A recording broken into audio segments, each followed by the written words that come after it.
बिस्मिल्लाहिर्रहमानिर्रहीम। अस्सलाम वालेकुम व्यूअर्स। आज किस वीडियो में हम डिस्कस करेंगे कि हम प्रेगनेंसी अल्ट्रासाउंड की रिपोर्ट को कैसे समझते हैं। ये वीडियो तमाम हेल्थ केयर प्रोफेशनल्स के साथ साथ पब्लिक के लिए भी हेल्पफुल होगी। जो लोग अपनी अल्ट्रासाउंड की रिपोर्ट को खुद समझना चाहते हैं वो इस वीडियो को आखिर तक देखें। देखिए जी, जो प्रेगनेंसी के लिए अल्ट्रासाउंड करवाया जाता है, जब प्रेगनेंसी कंफर्म होती है, यानी इस बात का पता होता है कि जो लेडी है वो प्रेग्नेंट है, तो उस अल्ट्रासाउंड को हम FWB कहते हैं। FWB मीन F से फीटल, W से वेल और B से बीइंग। फीटल वेल बीइंग के अंदर हम ये देखते हैं कि बच्चे का क्या हाल चाल है और बच्चा कैसा है, क्या उसकी ग्रोथ ठीक हो रही है नहीं हो रही। ये रिपोर्ट मैंने एक सैंपल के तौर पर यहाँ पर पेस्ट की है और इसमें जो चीज़ें हैं वो तकरीबन तमाम ही रिपोर्ट्स में होती हैं और जो टर्मिनोलॉजीज इस एक सैंपल रिपोर्ट के अंदर मौजूद हैं वही तकरीबन तमाम रिपोर्ट्स के अंदर लिखी जाती हैं। नंबर ऑफ़ फीटस से मुराद ये होता है जी कि कितने बच्चे हैं, कितने फीटस हैं। फीटस जो है वो जो माँ के पेट के अंदर बच्चा होता है उसके लिए इस्तेमाल किया जाता है। तो सिंगल हो सकता है, सिंगल मतलब ये है कि एक ही बच्चा है, ट्विन हो सकता है, 3 हो सकते हैं, मल्टीपल भी हो सकते हैं। बाज़-औक़ात कुछ लोगों को 4 बच्चे और 5 बच्चे भी हो सकते हैं। प्रेज़ेंटेशन का मतलब ये होता है कि बच्चे की क्या प्रेज़ेंटेशन है, बच्चे की क्या हालत है। आमतौर पर आप सब जानते हैं कि जो बच्चा है उसका सर जो है नीचे की जानिब होता है।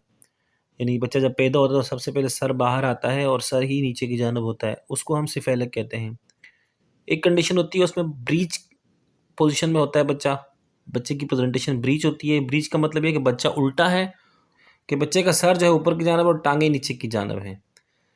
यानी जो बच्चे का सर है वो माँ के सर की जानिब ही है, माँ के पेट में। ऑब्लिक का मतलब ये होता है जी कि बच्चा तिरछा पड़ा हुआ है, ठीक है, साइड टू साइड पड़ा हुआ है, यानी वो ऐसे माँ के पेट में मौजूद है कि उसका सर जो है माँ की राइट साइड पर या लेफ़्ट साइड पर मौजूद है।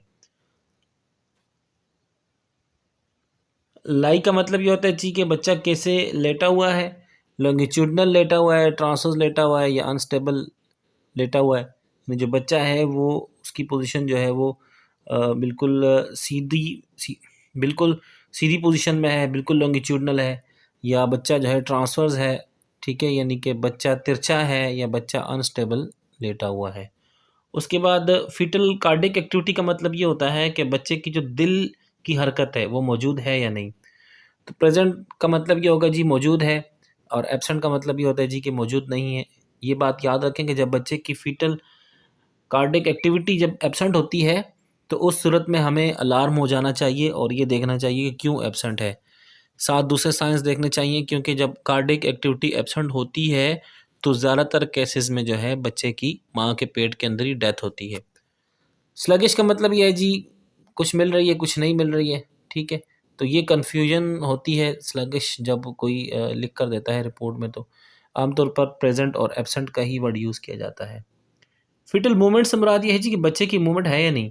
देखें, बाद में तो 16 हफ्तों के बाद तो माँ को खुद मूवमेंट महसूस हो रही होती है, लेकिन उससे पहले क्या होता है कि जो माँ के पेट के अंदर बच्चा होता है उसकी मूवमेंट माँ महसूस नहीं कर सकती।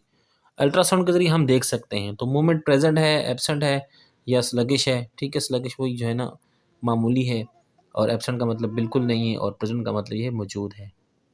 फिर कुछ मेजरमेंट्स होती हैं। मेजरमेंट्स जो हैं वो प्रेगनेंसी के एज के एतबार से होती हैं। शुरू की प्रेगनेंसी में 8 हफ्तों से कम की प्रेगनेंसी में गेस्टेशनल सैक को मेजर किया जाता है। वो थैली होती है सिर्फ़, अभी उसके अंदर मज़ीद ऑर्गन्स नहीं बने हुए होते हैं, उसको मेजर किया जाता है।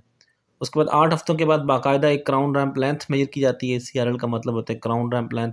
8 हफ्तों से लेकर 12 हफ्तों तक का जो बच्चा होता है माँ के पेट के अंदर, उसको उसकी चीज़ों को देखने के लिए, उसकी उम्र को नापने के लिए CRL का इस्तेमाल किया जाता है। BPD मीन बायपैराइटल डायमीटर, जो पैराइटल बोन्स होती हैं, जो हेड होता है बच्चे का उसकी 2 बोन्स होती हैं पैराइटल, उसकी एक बोन से लेके दूसरी बोन तक का जो डायमीटर होता है उसको BPD कहते हैं। उसका डायमीटर लिखा जाता है जी, अगर 12 हफ्तों के 12 हफ्तों के बाद जो है वो BPD ही मेजर करके लिखी जाती है। उसके साथ FL का मतलब होता है फीमर लेंथ। फीमर लेंथ बच्चे की ली जाती है, चूँकि जैसे ही बच्चे का सर बनना शुरू होता है उसके साथ साथ ही बच्चे की जो टाँगें हैं वो भी बनना शुरू हो जाती हैं, और उसमें जो हमारी बड़ी टाँग होती है जिसको हम जो बड़ी हड्डी होती है हमारी टाँग की जिसको हम फीमर कहते हैं, उसको भी मेजर किया जाता है। बहुत सारे अल्ट्रासाउंड की इमेजेस में ऊपर F लिखा होता है, तो उसको लोग कंसिडर करते हैं जी कि वो फीमेल बेबी है। वो फीमेल के लिए नहीं होता, बल्कि उसका मतलब फीमर लेंथ होता है। अल्ट्रासाउंड में जो हमें जेंडर मालूम होती है उसके लिए मुकम्मल एक सीरीज़ मेरे चैनल पर मौजूद है, उसका लिंक मैंने इस वीडियो की डिस्क्रिप्शन में पेस्ट कर दिया है, वो आप वीडियोस सारी देख सकते हैं। उसके बाद एसी, एसी मतलब होता है जी एब्डोमिनल सरकमफ्रेंस, जो बच्चे का पूरा पेट होता है उसको मेजर किया जाता है। उसके बाद हेड सरकमफ्रेंस नापा जाता है, पूरे हेड को, पूरा जो बच्चे का हेड होता है उसको मेजर किया जाता है। उसके बाद जो है फीटल वेट यहाँ पे दिया जाता है जो केजी में आमतौर पे मौजूद होता है। उसके बाद जो गेस्टेशनल एज बनती है, अब वो डिपेंड करता है कि किस मेजरमेंट्स के ऊपर गेस्टेशनल एज बनाई है। मैंने बताया कि शुरू की जो 8 वीक्स होते हैं उसको वो गेस्टेशनल सेक पर डिपेंड करती है। उसके बाद जो है फिर फिर CRL और फिर BPD और FL वगैरह पर। प्लेसेंटल लोकेलाइजेशन, प्लेसेंटा की क्या लोकेशन है जी, प्लेसेंटा कैसी है? प्लेसेंटा क्या होती है जी, बच्चे के साथ एक बच्चे का साथी होता है जो माँ से खुराक बच्चे को देता है, उसको प्लेसेंटा कहते हैं। अब वो फंडल है, एंटीरियर है, पोस्टीरियर है, अपर है या लो लेंग है। अच्छा, अब इसमें रीचिंग या नॉट रीचिंग ओस, ठीक है, राइट लेटरल है, लेफ्ट लेटरल है। अच्छा, यहाँ पर सिर्फ मैं ये बताऊँगा, इसके लिए पूरी एक अलग से मुझे वीडियो बनाकर अपलोड करनी पड़ेगी। प्लेसेंटा की जो लोकलाइजेशन है ना, अगर वो फंडल है तो नॉर्मल होती है, एंटीरियर है, पोस्टीरियर है तो सब कंडीशंस में नॉर्मल ही होती है। सिर्फ जो है ना वो ऐसा ना हो कि रीचिंग टू ओस लिखा हुआ है या लो लेंग लिखा हुआ है, ठीक है ना। अगर लो लेंग लिखा हुआ आता है तो दैट मीन कि जो प्लेसेंटा है वो नॉर्मल नहीं है।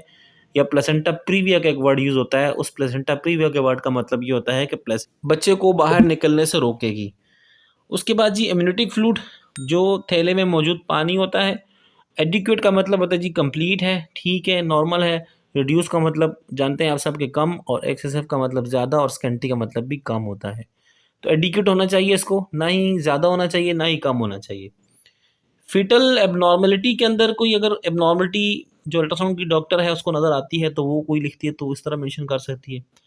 कंक्लूजन के अंदर वो जो है लिख सकती है कि जी इंट्रा यूट्राइन अलाइव प्रेगनेंसी है। जब इंट्रा यूट्राइन अलाइव प्रेगनेंसी हो तो आप समझ जी ठीक है अलाइव है। एक्टिव अलाइव हो तो आप समझ जाएं कि एक्टिव अलाइव है।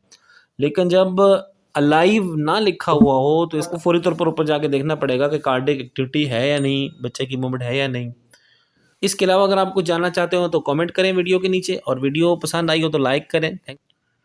और जो हमारी जेंडर सीरीज़ है वो आप लाजमी देखें।